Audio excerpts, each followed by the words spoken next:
questions. Proche-Orient, confrontation Israël-Hamas, la guerre des blocs, nous nous interrogeons.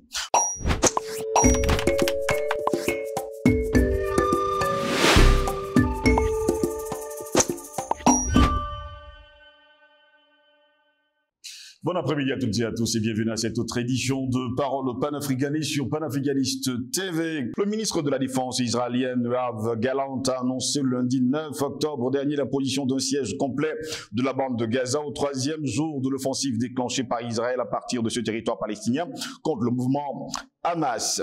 Quelques 2,3 millions de Palestiniens vivent dans la bande de Gaza, un territoire densément peuplé et éprouvé, on nous dit par la pauvreté, sous blocus israélien depuis 2007, n'a cessé de provoquer des morts et surtout des suicides. Depuis toujours, Israël s'empare de ce territoire par la force et par une extrême brutalité sans qu'aucun pays du monde ne lève le petit doigt et sans autre forme de procès. Les Palestiniens sont arrêtés, présentés, exposés comme des bêtes sauvages sans aucun respect des droits humains. Le Brésil, qui préside actuellement le Conseil de sécurité de l'ONU, a convoqué pour vendredi une nouvelle réunion de cet organisme pour aborder la situation dans la bande de Gaza, annoncée d'ailleurs mercredi dernier. Le ministère des Affaires étrangères, le chef de la diplomatie brésilienne Mauro Vieira, a interrompu une tournée en Asie pour se rendre à New York afin de participer à une réunion du Conseil de sécurité des Nations Unies convoquée par le Brésil pour le vendredi 13 octobre afin d'aborder la situation dans la bande de Gaza, avait d'ailleurs indiqué le ministère dans un communiqué. Les forces armées israéliennes mènent actuellement des frappes à grande échelle contre des cibles appartenant à l'organisation Hamas dans la bande de Gaza, selon un communiqué du Tzahal publié sur les réseaux sociaux ce jeudi matin, heure locale. Le nombre de morts dans la bande de Gaza est monté ce matin à 1200, indiqué ce jeudi matin le ministère palestinien de la Santé. Après la multiplication des bombardements israéliens sur l'enclave palestinienne, le nombre de martyrs a atteint donc environ 1200 personnes et le nombre de blessés environ 5600 personnes, a déclaré dans une allocution un porte-parole du ministère à Gaza dans un nouveau bilan revu à la hausse au 6e jour de l'offensive majeure lancée par Israël contre le Hamas. Plus de 338 000 personnes ont été contraintes de fuir leur domicile dans la bande de Gaza, pilonnée par l'armée israélienne depuis, selon le Bureau de coordination des affaires humanitaires de l'ONU.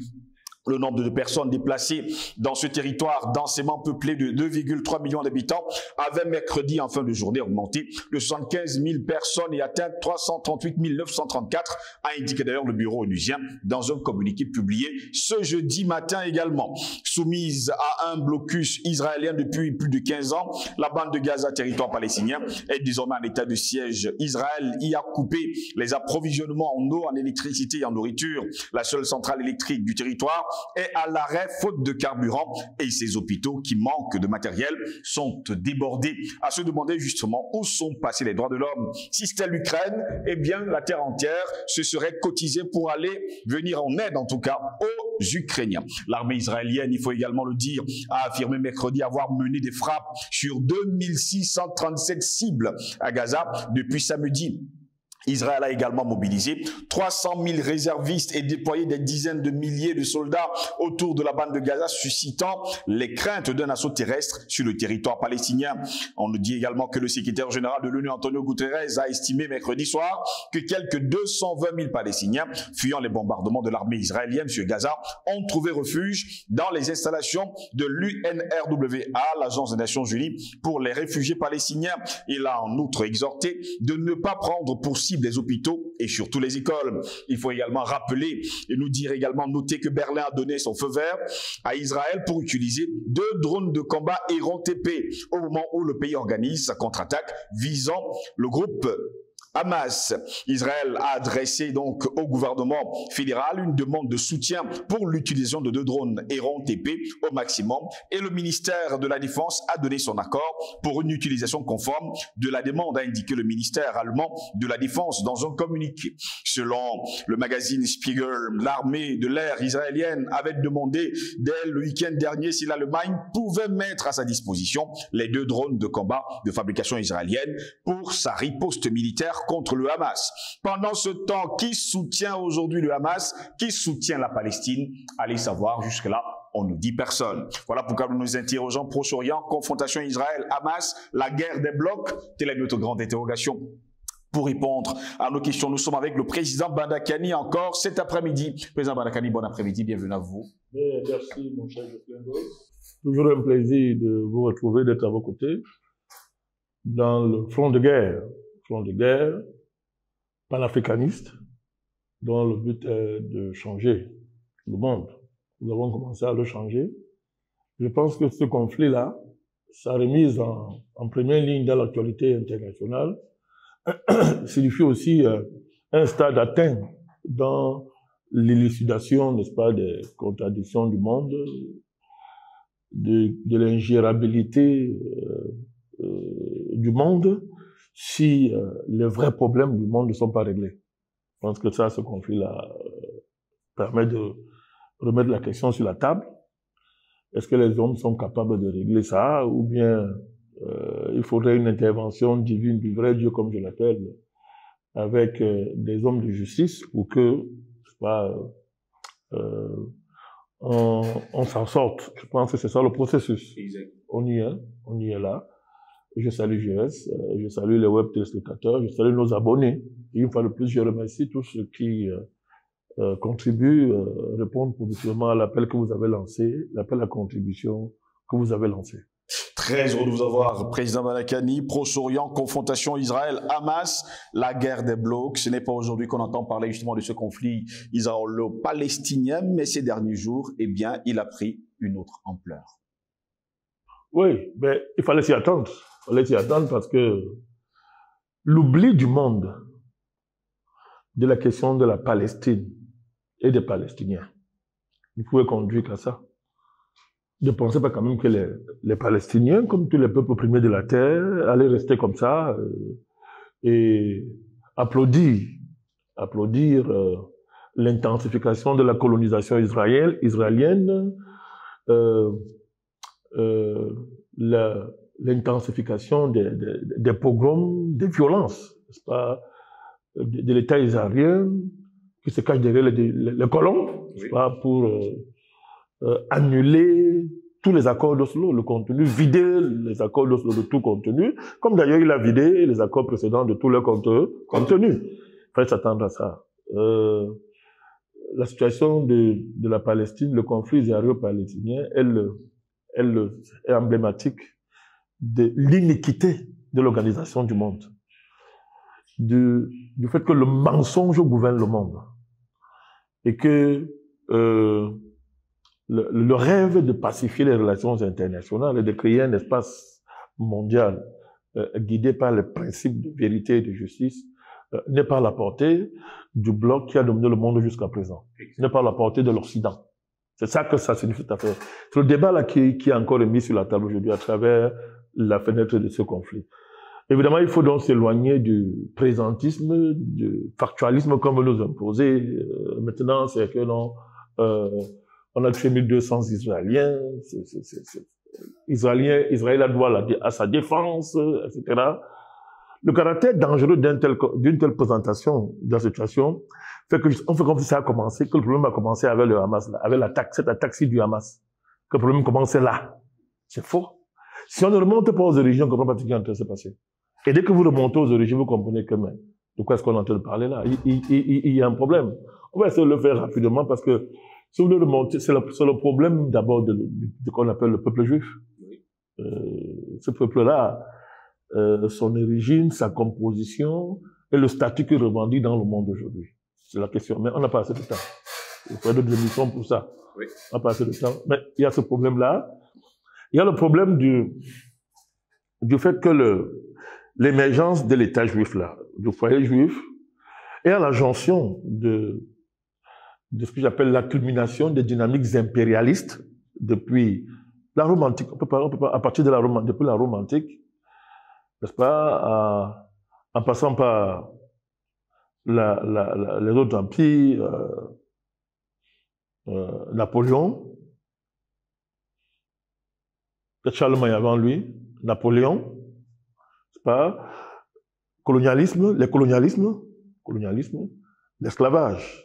Donc, la jonction la plus culminante de cette dynamique-là, n'est-ce pas, qui sont l'expression du mal par excellence, manifestation du mal par excellence sur cette terre, culmine donc avec la volonté d'imposer par tous les moyens l'avènement d'un État juif. L'affaire commence à ce moment-là, l'avènement d'un État juif. Et la manière dont on va le créer, on va l'imposer, explique tout ce que le monde vit. C'est-à-dire que ce qu'on vit, ce que le monde vit, et ce qu'on vit aujourd'hui dans cette région-là. On peut prendre une référence, elle est arbitraire, on peut prendre d'autres, si on peut remonter loin si on veut, mais on n'a pas assez de temps. Utilisons leurs mots, utilisons leurs références, leurs discours, leurs arrangements, c'est mieux comme ça, pour voir comment ils sont incapables de tenir leurs paroles. Ils sont incapables même de la moindre honnêteté. Et par là, on voit qui ils sont réellement. Quelle est l'essence qui agit à travers eux? Vous allez voir ça. Au 19e siècle, il y a la coïncidence de deux nationalismes qui montent.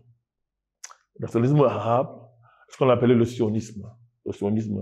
Avec un certain Theodor Herzl, qui, n'est-ce pas, commence à préconiser l'idée de la création d'un État juif. Pour créer un État juif, l'idée de l'État juif. Hein. Or, les Juifs sont déjà dans cette région depuis longtemps, ils sont là.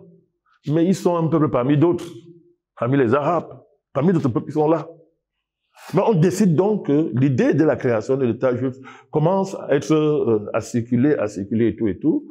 Et elle est basée sur quelque chose d'extraordinaire, cette idée-là, c'est que non, la Palestine, c'est ce qu'ils appellent l'Eretz d'Israël, c'est la terre promise des Juifs. Non, d'où habite là, hein? Oui. C'est la terre promise des Juifs. Bon, cette idée de terre promise est basée sur l'idée que c'est le peuple élu. Allez, parmi les peuples, il est le peuple élu. Et de ce fait, il a un statut particulier et spécial. Alors évidemment,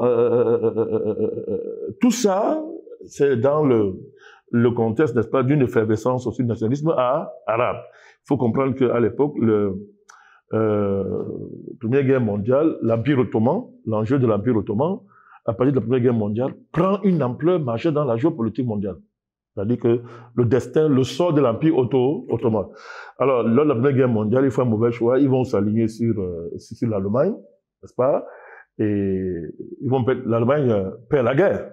Ils vont s'aligner sur l'Allemagne et il va donc émerger l'histoire qu'on appelle le fameux accord de Sykes-Picot en 1916. Le fameux accord où la France et la Grande-Bretagne, n'est-ce pas, repartissent les zones d'influence dans cette région-là.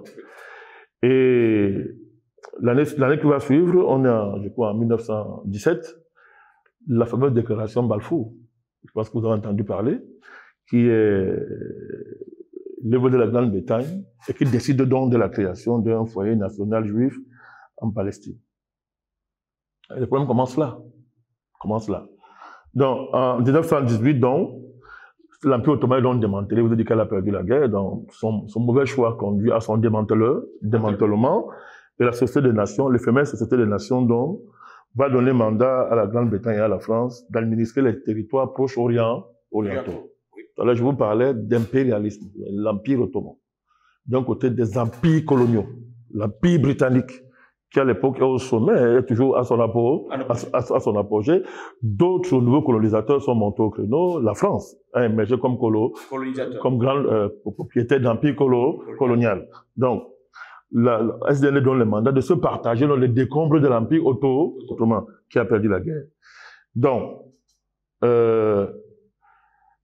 et ça coïncide à un moment où, dès la Première Guerre mondiale, et même avant, il y a ce qu'on appelle la question juive, qui est déjà qui est déjà au cœur de l'Europe, qui est au cœur des débats géopolitiques, ils subissent, entre guillemets, donc, ils sont victimes de violences, etc. Et c'est ça qui alimente donc l'idée, n'est-ce pas, de la nécessité d'un foyer juif. On va donc on commence à canaliser l'immigration de pratiquement des juifs menacés en Europe, n'est-ce pas, on commence à canaliser leur immigration vers la Palestine, cet État, cet État, ce noyau, n'est-ce pas, ce foyer national juif. Alors, la Deuxième Guerre mondiale change la donne, complètement. L'Allemagne capitule. Donc, l'ONU donc prévoit donc un plan de partage, qui est celui-ci, c'est important. Création d'un État juif, on est ça. d'un État arabe, ainsi qu'un statut international sur la vie de Jérusalem. Vous voyez la dynamique qui a progressé. C'est-à-dire que l'idée d'un État juif, on va créer un foyer national juif. C'est-à-dire qu'il y a un territoire qui était là normalement depuis des siècles. On n'appelait même pas ça Palestine. Hein. Le nom Palestine va venir après, puisque c'est quoi? C'était la Syrie du Sud, quelque chose comme ça, bien la Transjordanie, je sais pas. C'est-à-dire que ça avait un nom là, et tous ces peuples-là étaient là. Et il y avait un noyau juif qui était là, mais qui n'était pas majoritaire. Ces peuples cohabitaient là, comme ça. Alors, à la faveur de leur jonglage géopolitique, la Grande-Bretagne, les Occidentaux, décident donc l'avènement d'un foyer national juif. Mais derrière, ça c'est l'histoire officielle. Mais derrière, il y a des gros enjeux. Quand vous commencez à savoir que c'est un des principaux acteurs dans ce qu'on appelle le foyer national juif, sont les Rothschild, qui commencent déjà à acheter les terres, qui ont financé l'achat des terres. Les Rothschild, des terres. Vous comprenez de quoi il s'agit. Quand on dit Grande-Bretagne, vous comprenez la puissance qu'il y a derrière la City de Londres. Et ce sont les Rothschild qui dominent la City de Londres. Alors, il y a des découvertes, il y a des pétrole qu'on a découvert extraordinairement dans cette région-là. Donc, quoi de plus maléfique ce plan de la géopolitique, de désorganiser la région, de créer un chaos organisé dans la région avec l'avènement d'un foyer national juif. Pourquoi je le dis? Parce que Herzl n'est pas le seul théoricien de la question d'un foyer national juif. Il y avait un autre, il était concurrencé par un autre là, j'ai gardé son nom. Weizmann, je sais pas, le nom ne me vient pas, mais peu importe. Il y avait cette tendance-là, il y avait une tendance dominante qui va perdre son leader. Il décède. Cette tendance-là, par exemple, avait choisi plutôt l'Ouganda. Oui. C'est pour vous dire qu'il n'y a pas unanimité. Il y a l'Ouganda, hein, déjà choisi comme là où on devait venir créer l'État juif. Exact. Allez savoir pourquoi l'Ouganda. On n'a pas le temps. Pourquoi on a d'abord ciblé l'Ouganda? C'est quoi cette affaire que bon, vous avez plusieurs perspectives pour choisir votre foyer national juif. Est-ce qu'on crée un foyer national comme ça? Pourquoi vous choisissez d'abord? Pourquoi? Donc, si le promoteur, si l'autre n'était pas mort, j'ai oublié son nom, si n'était pas décédé, la tendance de M. S n'aurait pas gagné. Donc, vous serez aujourd'hui du côté de l'Ouganda. L'Ouganda. Exactement. Il faut rappeler ça, c'est important. Pour vous dire que vous avez affaire à quelque chose qui est bien planifié, bien organisé, et qui a des enjeux géopolitiques. Donc, on décide de créer le foyer national juif, avec les gros enjeux qui sont cachés derrière. Bon, on va habiller ça avec toute une littérature religieuse et spirituelle pour tromper les enfants, toute une fable qu'on va organiser et tout, n'est-ce pas? Et donc, on crée donc les conditions de l'avènement de l'État juif. Donc, la notion de Proche-Orient, Golfe Persique, Proche-Orient, devient majeur sur le plan de la géopolitique mondiale. Mais là-bas, il y a beaucoup, l'enjeu, il est quoi? Au-delà de ce qu'on raconte sur le plan d'un mécanisme judaïque qui va couvrir, vous savez qu'appelle ça le talmudisme, qui va habiller, n'est-ce pas, créer des justifications de la création de cet État-là, au détriment des autres peuples qui sont là, n'est-ce pas? Il y a les enjeux pétroliers. Et derrière les enjeux pétroliers, M. Gauss, vous avez la question du dollar. Vous avez oublié le pétrodollar. Vous avez l'avènement de la dynastie des Abdelaziz qui domine des Saouds. En Arabie Saoudite, mais tout cet enjeu-là, c'est pas le fait du hasard. Il est connu que le fondateur des Saouds, là, Abdelaziz, là, est un agent britannique. Ça vous dit rien? C'est un agent britannique. Vous voyez donc les gros enjeux qui sont derrière. Donc, l'ONU propose ce plan-là. Ben, Israël, sans attendre, n'est-ce pas, déclare la naissance de l'État juif par M. Ben Gurion. On est en 1948. Et pour les Palestiniens, vous connaissez la réponse, c'est la Nakba, c'est la catastrophe. Donc, cette déclaration unilatérale cette proclamation unilatérale de l'État juif, donc, va déboucher sur ce qu'on va appeler le premier conflit israélo-palestinien. Les États arabes rejettent le plan de partage de la Palestine de 1947, proposé par l'ONU. L'État rejette ça. La Ligue arabe dit, on ne reconnaît pas ça. Et du coup, les bases sont posées du premier conflit arabe. Donc, il y a Alors, les pays arabes limitrophes d'Israël, à ce moment-là, vous avez l'Égypte, vous avez l'Irak, vous avez la Syrie, vous avez la Transjordanie, qui devient la Jordanie, qui est la Jordanie aujourd'hui, vous avez le Liban. C'est important de rappeler ça. Tout à l'heure, dans votre thème, vous avez convoqué les blocs. Et la connaissance de la dimension régionale et sous-régionale du conflit va vous faire comprendre pourquoi je cite ces différents États limitrophes et frontaliers. C'est important. Donc, la première guerre israélo-arabe, qui part de 1948 à 1949, est pour Israël une guerre d'indépendance. Or, pour les Arabes, c'est la Nakba, c'est la catastrophe. Alors, donc, ça va déboucher sur ça va déboucher sur ce qu'on a appelé la ligne de l'armistice. La ligne de l'armistice, qui déjà à l'époque fait que l'État d'Israël va avancer jusqu'à El Arish, le Negev et Galilée. Donc, il a progressé même dans ses frontières, qui sont maintenant plus favorables à Israël que les frontières que l'ONU avait proposées. Donc, ce qui va entraîner une deuxième guerre. Une deuxième guerre, c'est de 56. Oui, Israël va encore s'emparer de Sharm el-Sheikh dans une guerre. L'événement se solde par le fait qu'Israël s'empare de Sharm el-Sheikh. Sharm el-Sheikh, c'est en Égypte, hein? Sharm el-Sheikh. Après, tout ça entraîne une troisième guerre, fameuse guerre de 6 jours. C'est la guerre alors décisive. Israël est littéralement, entre guillemets, supérieur. Et cette guerre-là va s'achever avec, elle est conduite du côté israélien par le général Isaac Rabin, qui va conquérir donc la Cisjordanie, le plateau du Golan, la poche du Gaza et le Sinaï. Donc, quand on parle de la Cisjordanie, c'est la totalité de Jérusalem. Le plateau de Golan, il est syrien. C'est un plateau extrêmement riche dans son sous-sol. Très riche. Donc, c'est ce qu'on va appeler les territoires occupés.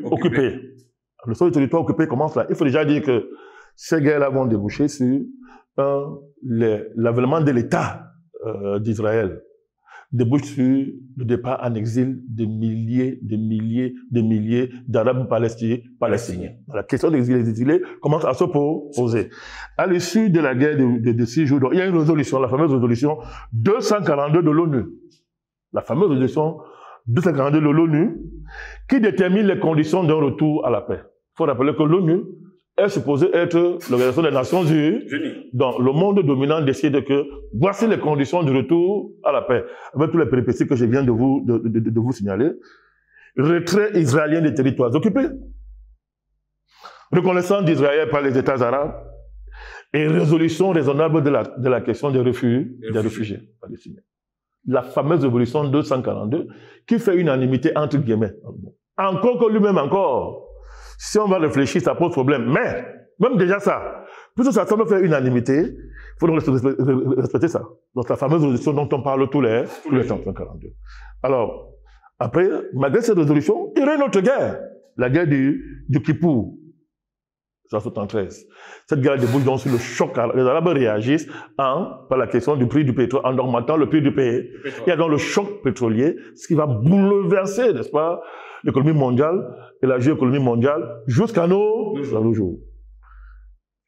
Mais l'événement qui est majeur, pour répondre à votre question, la question des blocs, qui est majeur pendant cette guerre de Yom Kippour, c'est que il y a 2 ponts aériens qui s'affrontent. Et les 2 ponts aériens, c'est qui? D'un côté, le pont américain, qui soutient Israël, évidemment, et le pont soviétique, lui qui est du côté des Arabes. Dans ce moment-là, il y a cette polarisation géopolitique du conflit qui s'étend au niveau mondial à travers les 2 blocs. Le bloc soviétique et le bloc américano-occidental. Donc, vous voyez très bien que M. Gauss, ça ramène à votre question, la question des blocs actuellement. C'est-à-dire que comment on peut s'en sortir? C'est-à-dire, qu'est-ce que ça dessine? Tout à l'heure, je vous ai convoqué ici, au début de l'explication de ce conflit, le fait que ce conflit est à la jonction, et au niveau le plus élevé, des dynamiques impérialistes et colonialistes. Monsieur Ngos, la vérité c'est quoi? On a fait une colonisation. C'est un problème de colonisation. C'est-à-dire que les Occidentaux, Français, Anglais, Américains, ont décidé de coloniser la Palestine, une région. de la coloniser. Et l'instrument de cette colonisation, c'est l'avènement de l'État juif. Au détriment des autres peuples qui depuis des siècles, résident dans cette région, qui vont se retrouver chassés de leur terre. Chassés de leur terre. Donc c'est un problème de colonisation. C'est un problème d'impérialisme. Et l'organisation qui dans le monde a dit que je lutte contre les impérialismes à travers les régimes de mandats et de tutelle, et pour le problème précis israélo-palestinien, a fait des résolutions, 242 par exemple, que je viens de vous dire, qui a des décisions claires. Reconnaissance de l'État d'Israël en retour. Un État palestinien émerge et on règle la question des réfugiés. Je laisse de côté le statut international d'Israël qui, à la fin de la Deuxième Guerre mondiale, est la base. L'ONU dit que voici le sort qu'on va réserver à cette région. Israël aura un statut international et il y aura deux États. C'est-à-dire, on admet le forcing même de la création de l'État juif. Puisqu'on voit dans quelles conditions il est né.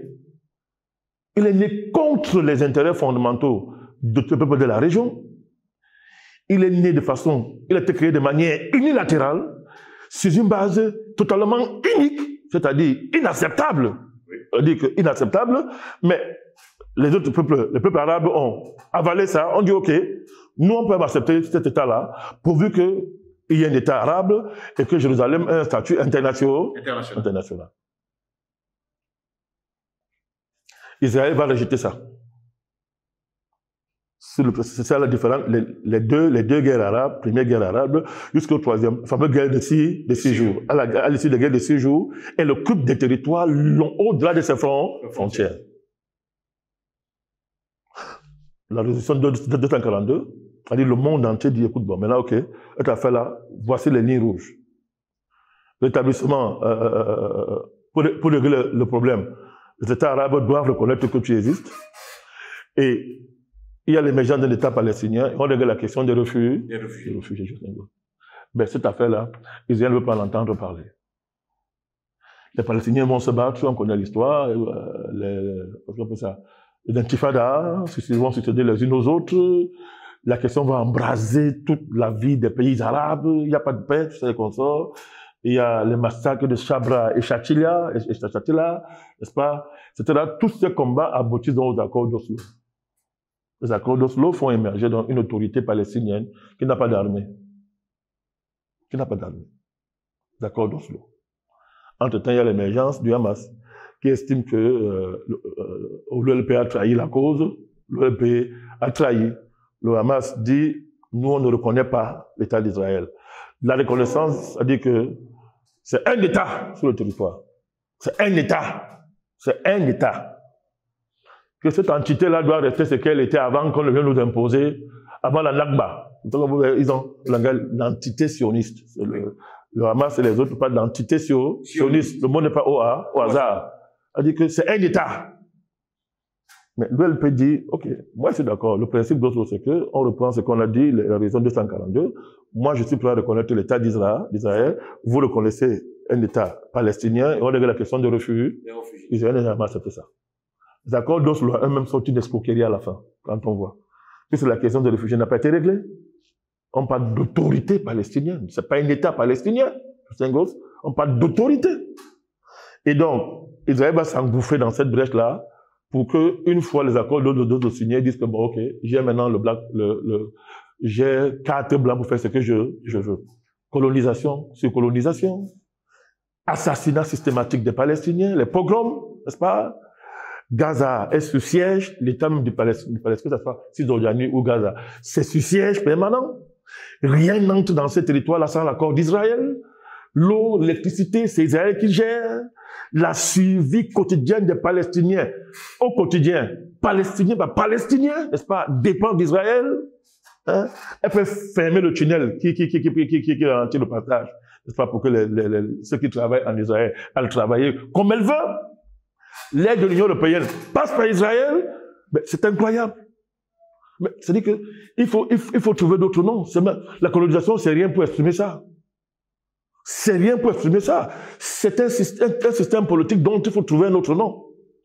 C'est-à-dire, tout ça derrière, c'est quoi? C'est nier l'humanité d'un peuple. Et ça pose un problème. Parce que c'est la colonisation, enfin. C'est quoi l'impérialisme, la colonisation? C'est de nier l'humanité des autres peuples qu'on colonise, ou bien qu'on soumet à son impérialisme. On dit parce que ce ne sont pas des êtres humains. Ils sont moins que des cafards. On peut les faire subir tout et n'importe quoi. On le voit au départ, ce que je disais ici. Mais le statut du peuple juif, cette affaire-là. C'est-à-dire que quel est ce peuple-là qui peut être indépendant, met le monde en danger. C'est-à-dire que son indépendance est basée sur le fait que, pour qu'il soit indépendant, le monde peut même disparaître. Pour qu'il soit indépendant, on nous propose, nous, le restant du monde, que, monsieur, écoutez, nous vous dominons à travers la géopolitique qui est basée sur Israël. On vous écrase, on construit un système mondial qui écrase tout le monde, à condition qu'Israël soit indépendant. Dites-moi donc, en dehors d'une pareille lecture, vous m'expliquez pourquoi Israël a un statut spécial, particulier dans l'organisation du monde. Pourquoi Israël est au-dessus de l'ONU, alors que l'ONU déjà lui-même est une organisation criminelle, inique, totalement blanche. Pourquoi Israël est au-dessus de l'ONU? On peut sanctionner tous les pays du monde. On peut faire la guerre pour soi-disant imposer le droit international. On peut envahir l'Irak. On peut détruire la Yougoslavie. On peut détruire la Libye, saccager partout dans le monde entier. Mais quand il s'agit d'Israël, non. Il est sacré, on ne le touche pas.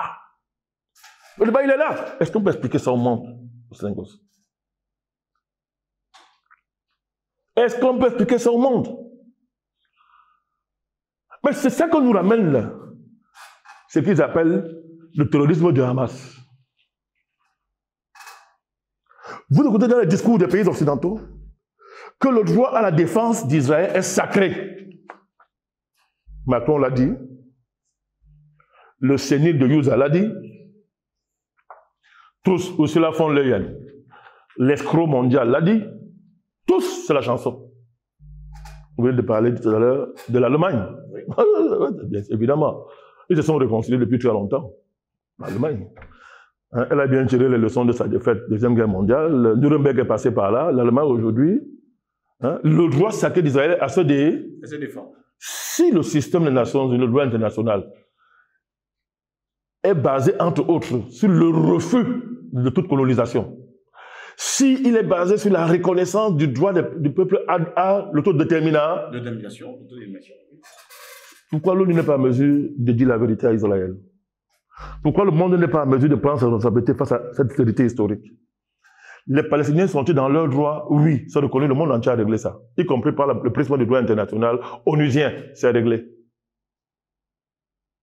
Alors, comment va-t-on accorder l'indépendance aux Palestiniens en les interdisant le droit de s'armer, d'avoir les armes, pour se défendre? Vous reconnaissez un statut de coloniser un peuple, en même temps vous lui interdisez de se défendre. Or, toute l'histoire de décolonisation, toute l'histoire, c'est une histoire de lutte armée, M. Ngoss. On appelle ça guerre d'indépendance, guerre de libération. C'est la guerre d'Algérie. C'est la guerre de tous les patriotes africains pour les indépendances. Ce n'était pas du cadeau. La France a rasé des villages, opéré des génocides, tué des millions de gens pour maintenir la colonisation. Et les Américains et l'ONU ont fait semblant de soutenir la décolonisation. C'est ça le régime de tutelle. C'est ça le régime de mandat. Pas vous et moi qui avez créé ça, M. Selengos. Les différentes révolutions qui ont été prises sur la question du conflit israélo-palestinien, pourquoi elles ne sont pas appliquées? Parce qu'Israël a un statut particulier. Et Jocelyn Goss, nous arrivons là à la frontière géopolitique du monde. Israël est le paradigme que c'est la frontière géopolitique du monde. Est-ce que nous admettons le principe que, ok, c'est un peuple qui a des statuts particuliers, selon la théorie sioniste, c'est le peuple de Dieu, c'est l'horloge divine, c'est l'horloge du monde, le cœur du monde bat au rythme, n'est-ce pas, des caprices et des caprices d'Israël.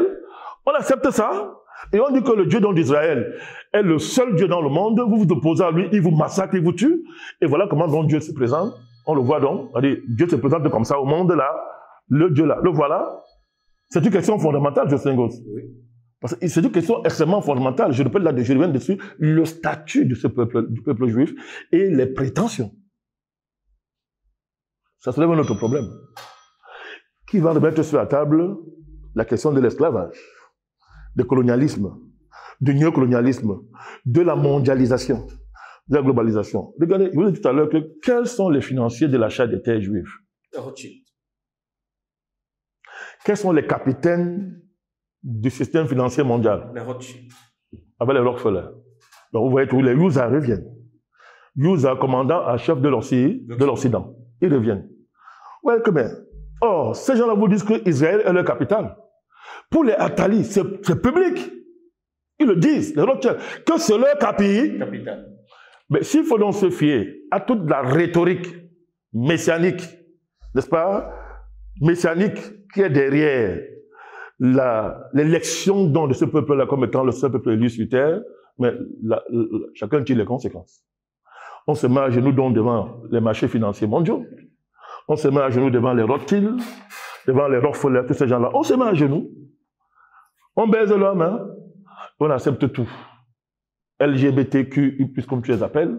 On a toute leur folie, la transhumanité, tous ces vaccins qu'ils veulent nous infliger tous pour nous transformer. Oui, on accepte. Merci. Ben, on accepte tout ça. Vous voyez que l'enjeu va au-delà de la Palestine, de l'enjeu d'Israël de la Palestine, pour concerner tout le monde entier. Tous les peuples de la terre, il n'y a pas d'indifférence à avoir à cette situation, Jocelyn Gosse. Il n'y a pas d'indifférence à avoir. Ce n'est pas une affaire qui regarde seulement les Arabes ou les Palestiniens. C'est le monde entier ça se joue là. Parce que les acteurs et toute la constellation géopolitique mondiale, ça se joue là. Ça permet donc de revenir à la question des blocs. Vous allez voir que depuis la chute de l'Empire ottoman jusqu'à maintenant, vous avez vu qu'à un moment donné, les acteurs, c'était l'Occident, l'Angleterre et la France. Les Américains vont entrer en jeu. Ça fait donc que l'Occident traditionnel connaît une impasse coloniale, connaît une impasse parce qu'il y a l'émergence d'un Occident qui, lui, n'est pas colonialiste, du moins en matière historiquement parlant, mais que lui vient avec un nouveau colonialisme, un nouvel impérialisme financier, économique, militaire, les Yusa. Et au cœur de Yusa, n'est-ce pas, il y a un démembrement de sionistes, parce qu'il faut distinguer le sionisme et l'antisémitisme. Hein. Ça marche ensemble, mais c'est important de dire, parce que personne ne nie le sionisme. Le projet, c'est personne ne peut nier ça, c'est historique. Que la volonté de créer un État juif, justifier tout territoire, c'est historique, c'est connu. C'est pas une théorie du complot, entre guillemets. J'ai dit que je prends leur propre parole, théorie pour aborder la question. Cet État-là, ce nouveau schisme-là, entre la vieille Occident, le vieux Occident et le nouveau Occident incarné par l'Amérique, n'est-ce pas, va se solder, on va se voir au niveau géopolitique, par le déclassement des vieux empires coloniaux. La France négocie très mal son sortie. Elle n'a jamais été directement coloniale. L'Angleterre va faire un pacte avec les Américains pour inventer une soft colonisation, n'est-ce pas, qui est basée sur la monnaie, qui est basée sur l'économie. Mais tout ça, désormais, le bloc occidental est désormais dirigé par les États-Unis. Mais il y a un lobby juif très actif aux États-Unis, jusqu'à nouvel ordre. Mais ce lobby juif rend Israël inviolable, sacré. La géopolitique mondiale va tourner autour de ça. Donc, quand à un certain niveau, donc, il y a l'émergence de l'État soviétique, vous voyez donc qu'il y a les blocs. Le bloc arabe est coiffé soutenu sur le plan géopolitique par l'URSS, et le bloc occidental, toujours, Israël est soutenu par les États-Unis. Il y a la chute de la guerre. Quand la chute de l'URSS est actée, le monde en est une impasse extraordinaire. Il y a donc, voilà, c'est-à-dire qu'il y a une montée aux extrêmes en puissance du sionisme qui se traduit qui a pour frère jumeau le mondialisme, M. Gosse. Dans le but final, l'apothéose, c'est un gouvernement mondial. Il était là de fait jusqu'à l'avènement du conflit ukrainien. On y était de fait puisque la mondialisation dominée par les règles. La gouvernance mondiale des règles, c'est qui?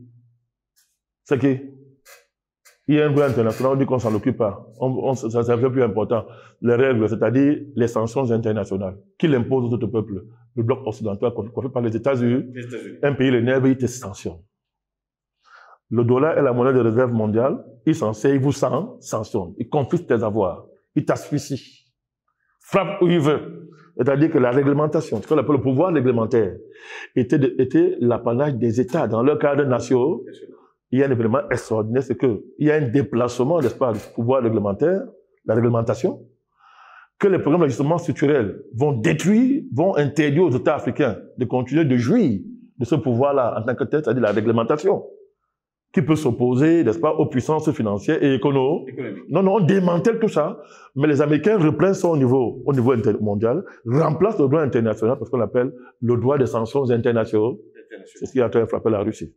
La Russie en a été victime plusieurs fois. L'Iran, pour beaucoup de pays africains, les embargos, c'est quoi? Tous les États qu'on met sur embargo, les guerres préventives, la destruction de l'Irak, etc., etc. On a vu ça. Donc, on arrive donc à ce point culminant. Aujourd'hui, donc, je ne vais pas revenir sur le Hamas. Tout le monde connaît ce qui s'est passé. On a liquidé l'autorité, l'OLP, l'autorité palestinienne. On l'a complètement liquidé en sachant que ça fera le jeu du Hamas. Donc, les gens aujourd'hui qui viennent découvrir le terrorisme là, ils nous font rire. Vous ne voulez pas le terrorisme, entre guillemets, s'il faut appeler ça terrorisme, il fallait soutenir réellement l'autorité palestinienne et le faire parvenir au niveau d'un État. Avec tout ce que cela comporte. Donc, on a tué Yasser Arafat. On a tué Yasser Arafat. Vous connaissez l'état de siège qu'il a subi à travers ce criminel de guerre qui est mort comme ça, intouché, Ariel Sharon. Personne ne l'a touché. Il a été Premier ministre chez lui. Ça veut dire ce que ça veut dire. Netanyahou, son Premier ministre. On sait qui sont tous ces gens-là. Il est d'ailleurs encore celui qui est là aujourd'hui. Donc, vous voyez très bien que on a tué Yasser Arafat. On a liquidé l'autorité palestinienne. Aujourd'hui, le Hamas est l'organisation la plus crédible auprès des Palestiniens. Et son projet, c'est de prendre la place de l'OLP. Les gens là, vous veulent faire quoi qu'ils ne savent pas ça? Tout ça, c'est organisé, Jotlengos, pour nous enfermer dans le piège des extrémismes, soi-disant. Maintenant, aujourd'hui, on vous dit, on va détruire le Hamas. Mais ça fait rire. Détruire le Hamas, c'est un code pour dire qu'on va détruire les Palestiniens. On va les massacrer. Comment allez-vous détruire le Hamas et épargner les Palestiniens qui, eux, se reconnaissent à travers le Hamas? Je viens tout à l'heure à ma question fondamentale, qui interpelle tous les peuples de la terre sur cette question. On ne peut pas reconnaître que la Palestine vit une colonisation et refuser à la Palestine d'utiliser les armes que tous les peuples colonisés ont utilisées. Y compris même Israël quand il a voulu créer l'État, l'État juif. L'Igoun, c'était quoi l'Igoun? L'Igoun se distinguait par quoi? Par les attaques terroristes.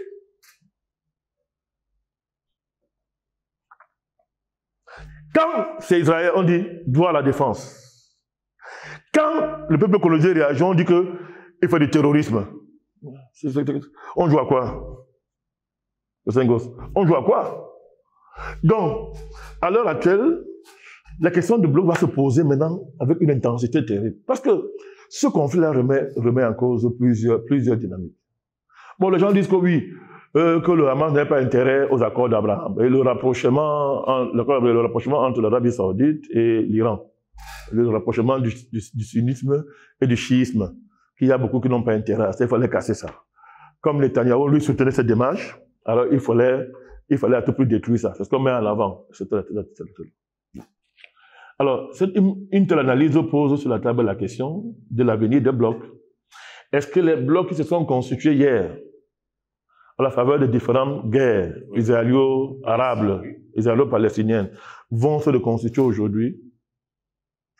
Mais d'un côté, c'est clair, le bloc occidental est déjà là. Mais il est dans quel état? D'affaiblissement sérieux. Il n'est même plus armé. À cause de sa folie en Ukraine, il n'est même plus armé. Ils le disent tous, hein. La France, il y a guerre pas tenir une semaine. Plus d'une semaine, c'est fini. Elle n'a plus de munitions. Ils n'ont plus d'armes. Des éléments du Hamas vous disent en plein jour que nos armes actuelles, on les a achetées sur le marché noir, alimentées par l'Ukraine. Qui amène l'Ukraine? Washington. Et nous avons crié, si vous et moi, que les armes que vous vendez à l'Ukraine, là, que vous donnez à l'Ukraine, là, vous savez très bien que le régime là est le plus corrompu du ciel et de la terre, le régime ukrainien. Et que dès qu'on donne les armes là, ils vendent. Ils vendent ça où? Le monde entier se débat se poser. On a fait semblant de ne pas voir. Tout ça, c'est naïf. C'est le hasard, le Slingos. C'est le hasard. On vous dit aujourd'hui qu'une bonne partie de l'armement du Hamas vient de l'Ukraine. Le bloc occidental est extrêmement affaibli. Donc, ceux qui pensent que c'est en leur faveur, les blocs vont se constituer, et que bon, si on parle des deux blocs, entre guillemets, d'un côté, le monde occidental, le reste du monde, c'est-à-dire les BRICS, l'Union soviétique, la Chine, etc., et que, bon, ça sera une égalité, moi, ça me fait rire. Actuellement, le bloc occidental est très affaibli. La conséquence, la folie, là, que je vois le Netanyahu vouloir faire, et son ministre de la Défense qui a appelé les Palestiniens les animaux. Donc, ils ont même appelé les réservistes. C'est-à-dire qu'ils ont dit que tout le monde, voilà, venez faire, c'est la ghetto. Mais la conséquence sera quoi? D'abord, c'est-à-dire que ça va embraser les rues arabes. Première conséquence. Les pays arabes ne resteront pas là à regarder massacrer les Palestiniens, sinon ils ne sont plus arabes. Est-ce que vous écoutez? Ça va embraser les rues arabes. Et quand les rues arabes s'embrasent, tous les dirigeants arabes sont sous pression. Et ils seront sous pression dans une dynamique où les Américains, l'Occident, a quoi à leur offrir? C'est-à-dire, le modèle occidental est épuisé. Il est épuisé sur le plan économique. Il va offrir quoi? Le dollar. Qui est encore intéressé par le dollar? Quel est le pays sérieux sur Terre qui n'est pas en train de penser comment s'émanciper de le dollar? Parce que quand tu dis un mot aux Américains, ils confisquent ses avoirs étrangers. Qui n'a pas intérêt à un monde multipolaire? Qui n'a pas intérêt? Même l'Arabie Saoudite, allié historique de Washington, dans le cas du pétrodollar, de Slingos, a dit, même si je veux garder des relations avec toi, hein, non. Mon intérêt là, mon intérêt financier, c'est plus avec toi. Je vais diversifier les partenariats. Ce n'est pas la même chose. Les différents conflits passés, dans lesquels l'Occident était au sommet de sa gloire, Jocelyn Goss, ne peuvent se reproduire aujourd'hui dans un contexte où l'Occident est affaibli. Chaque jour qui passe, il s'affaiblit davantage. Dans ces conditions-là, est-ce que les dirigeants israéliens vont faire preuve de lucidité pour prendre de bonnes décisions? Est-ce que le monde est prêt à poser sur le l'angle de la vérité la question de ce conflit qui est la poussière du monde en réalité? Aujourd'hui, le centre géopolitique créé par le conflit ukrainien s'est déplacé, c'est fini. Il s'est déplacé dans un contexte où Moscou est en train de gagner sa guerre. Sa guerre est gagnée, c'est terminé. Il n'y a plus d'armée ukrainienne. C'est terminé là. Or, la Russie, qui a fait de la question de la multipolarisation du monde une question de suivi, elle n'a pas fait, mais c'est une question de suivi pour la Russie, est très engagée dans la modification des rapports de force au Moyen-Orient, vous le savez, liés à l'Iran, à la Syrie. Mais sa position est claire. 2 États. Ils ont dit, il faut 2 États. Même si la Russie dit nous condamnons les méthodes du Hamas, mais il faut régler ce problème à 2 États. 2 États. Pareil pour la position de la Chine. Pareil.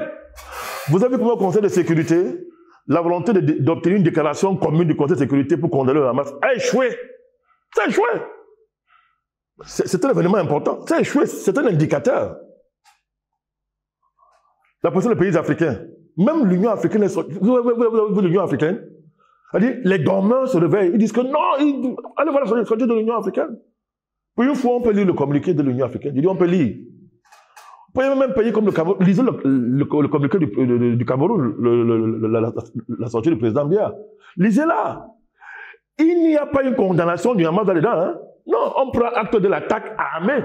Les mots, on le sent. On ne dit pas attaque terroriste. Hein? On dit attaque armée. Et on présente ses condoléances. Parce que nous aussi, on a nos ambassadeurs ici que vous soutenez. Vous les appelez séparatistes. Vous voulez que nous on appelle le Hamas terroriste. Alors que c'est un combat de libération nationale. Donc, nous pensons que, quand j'ai dit tout ça, le retour au premier plan du conflit israélo-palestinien, qui est le problème géopolitique du monde, également. J'allais oublier la question de la souffrance des peuples. Vous savez que quand il parle de la question juive, vous savez que la seule souffrance que le monde reconnaît aujourd'hui, c'est la souffrance des Juifs. Donc, l'esclavage des Noirs, on ne reconnaît pas ça. C'est un crime contre l'humanité, mais il n'y a pas d'auteur. Oui. Personne ne l'a commis. Donc, personne ne l'a commis. Tous les génocides, les guerres, l'extermination des peuples, la question des peuples autochtones dans le monde aujourd'hui, il n'y a pas une préoccupation du monde. Hein? Le péché dans le monde aujourd'hui, c'est d'être antisémite. C'est ça le péché dans le monde aujourd'hui. C'est-à-dire que même si vous partez du point de vue judéo-chrétien, où le péché, c'est un comportement qui est basé sur la négation des principes divins, non, même ce code-là, c'est mis de côté. Le péché dans le monde aujourd'hui, c'est l'antisémitisme. Si vous êtes frappé d'antisémitisme, vous êtes mort. Notre ami Dieudonné a dû présenter ses excuses. Dieudonné, c'est un événement, hein? Dieudonné. Voilà. Il a dû présenter des excuses. Allez savoir pourquoi. Donc, quand je vous dis que c'est une affaire, elle dit que toute la souffrance que le monde a subie, les peuples ont subi, rencontre la souffrance du peuple juif, mais c'est une dynamique de hiérarchisation qui fait que toutes les souffrances du peuple de la terre ne valent pas la souffrance des juifs. Ça, c'est une autre dimension fondamentale, cette affaire, pour la comprendre. Quand moi je convoque que c'est un problème mondial, et il nous amène au carrefour, n'est-ce pas, d'un véritable au carrefour, il y a deux voies. Le monde va choisir de continuer dans la bêtise qui nous a conduit là où on est aujourd'hui, ou de se donner la main et dire que mais il est temps d'inventer un autre monde. Commençons par régler cette injustice historique. L'acceptable, c'est la création de deux États. Et afin d'aborder la question des exilés. Ce qui donne une dimension sous-régionale à la crise, une dimension mondiale. Et du coup, l'ONU n'est plus valable. Parce qu'elle devient comme la SDN, incapable d'appliquer ses propres résolutions. Alors, quand la SDN a été incapable de le faire, qu'est-ce qu'on fait de la SDN? On la met de côté. On la met de côté. Vous avez tout compris. Merci à vous, Président Badakali, d'avoir répondu à nos questions. C'est moi qui vous remercie. Mesdames, Messieurs, merci également à vous de nous avoir suivis. Bonne journée à toutes et à tous.